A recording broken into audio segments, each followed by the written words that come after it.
The federal government has announced plans to add extra weeks of income support for unemployed workers and parents with children at home because of the pandemic.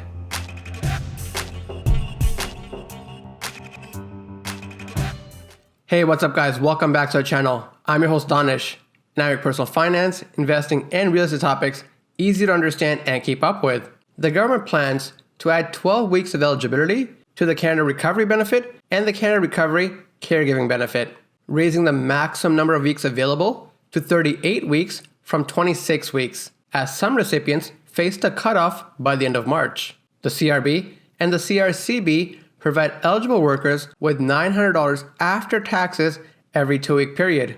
The duration of the Canada Recovery Sickness Benefit will also be extended to 4 weeks from 2 weeks. The CRSB pays $450 after taxes per week for workers who are unable to work at least 50% of the week because they either contracted COVID-19 or they had to self-isolate because of reasons related to COVID-19. The number of weeks for EI regular benefits will also be extended to a maximum of 50 weeks for claims that are made between September 27, 2020 and September 25, 2021. Later in the video, I'll also talk about how these COVID benefits will impact your tax return for the upcoming tax filing season, so be sure to stick around for that. While the CRB and the CRSB were set to be in place until fall of 2021, recipients could only claim a maximum of 26 weeks for the benefits between September 27, 2020 and September 25, 2021. If you had been using the program since its launch, your support would have been tapped out by the end of March, had it not been for this extension. Many labor groups have been very vocal about these programs coming to an end, especially for those who have been receiving these benefits and have been relying on them from the very start. What this means is that if you have been on CRB since the program started and were worried about not having any income after you had used up your 26 weeks, you no longer have to worry, as the government will now be extending the income support. The government also says self-employed workers who have opted into the EI program to access special benefits would be able to use a 2020 earnings threshold of $5,000 compared to a previous threshold of $7,555.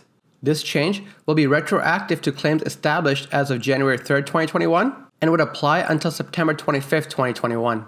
I'm sure this will come as very good news for the millions of Canadians who still don't have a job to go back to and who are growing concern on how they would go on about paying their bills once their benefits ended in March. So far, according to recent figures, the government has provided $11.6 billion of support through the 3 Canada Recovery Benefit programs since they launched back in fall of 2020 to replace the CERB program, the Canada Emergency Response Benefit. The government estimates that the cost of extending the 3 recovery benefit programs will be $6.7 billion and a further $5.4 billion to extend the EI program. As of February 4th, the number of Canadians who have applied to the 3 recovery benefits are as follows. Canada Recovery Benefit, 1.7 million Canadians. Canada Recovery Caregiving Benefit, 330,000 Canadians. Canada Recovery Sickness Benefit, 392,000 Canadians have received the benefit. If you have been collecting these benefits, later in the video I'm going to talk about the tax impact when it comes to filing your tax return. The Canadian Labour Congress and other groups have actually asked the Liberal government if they can extend the recovery benefit programs up until the end of 2021, which is how long they believe it might take before the workers in the hardest hit industries get back on the job, which is why Canada's unions welcome the extension to income supports announced by the federal government. This announcement is a necessary step towards providing financial security, especially for those who need it. The CRB and the CRSB extensions will help thousands of Canadians who have been unable to return to their jobs get through at least the next 12 weeks. Although there are very valid concerns on what happens after the 12 weeks run out, these COVID benefits have been a real lifeline for gig workers who have not been able to access employment insurance. With this extension, you should be able to get the support you need for at least the next 3 months. The hope is by then, more vaccines have been delivered and restrictions are further eased.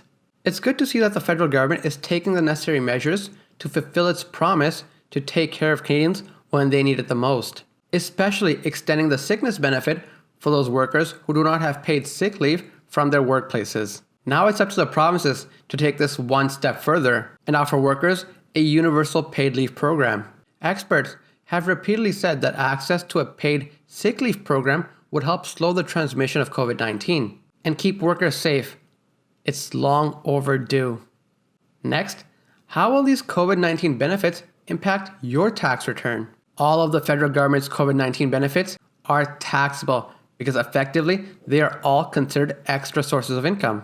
This means that the total amount you received must be included on your tax return. Expect to receive a T4A slip in the mail if the benefits you received were from the Canada Revenue Agency, or a T4E slip if the benefits you claimed were from Service Canada.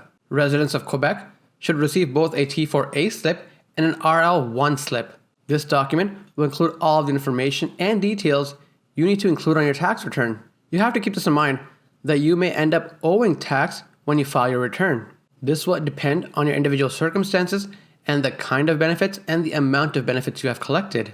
In other words, depending on your total 2020 income, you may end up owing tax on the benefits you have collected. This is particularly true if you had collected CERB payments, since no tax was withheld when those payments were issued. So there may be a balance owing when you file. If you had collected CRB, CRSB, or CRCB payments, 10% tax was withheld at source.